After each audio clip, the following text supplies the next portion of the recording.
¿Viven aquí? ¿Viven en el mismo barrio? Yo les invito a venir a vivir, a dormir Tendría que venir a vivir, a dormir una noche a mi casa. Una noche, no Están un par. limpios los colchones. Una Yo noche. les invito una noche a que pasen una noche en mi casa. Sí, a ver sí. si ellos, cualquiera, puede vivir en esta casa y luego levantarse a las 8 de la mañana para venir a trabajar. Sí, Te invito, a mi casa. Mi casa está limpia y es puertas para adentro está muy bien. Colchón limpio y sábanas limpias. Pero le invito a ver quién puede dormir en esta casa más de 3 horas. ¿Y los políticos viven en Barrio Rico, algo así? Pues claro No que sé viven. dónde viven, no son vecinos míos.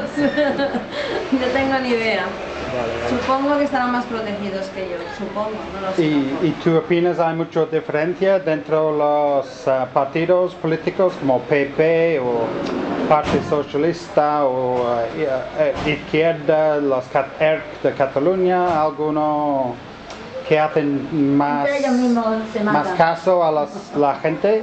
¿O? Yo ahora veo más inseguridad que antes, más inseguridad, nadie te defiende por ningún lado. Tampoco antes teníamos tantos problemas como ahora, porque claro, yo nunca he tenido que llamar a la policía, nunca he tenido que llamar a la gente para que me ayudaran a algo. Y ahora yo en un mes tengo 10 llamadas a... Antes iba por la calle y iba por la calle y a las 3 y las 4 de la mañana En mi vida he llamado a un policía. y no te ibas con tu bolso.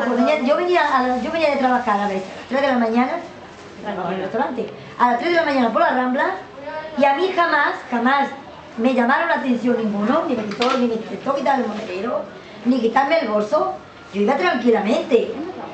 Lo que pasa es que ahora hay una inseguridad que tú a las 3 de la mañana, si tú a las 3 de la mañana vas, ya puedes ir sin nada más que con la ropa puesta. Seguridad ninguna. Tanta policía que dicen que trae de fuera, pero yo no sé dónde la traen, dónde la tienen metida.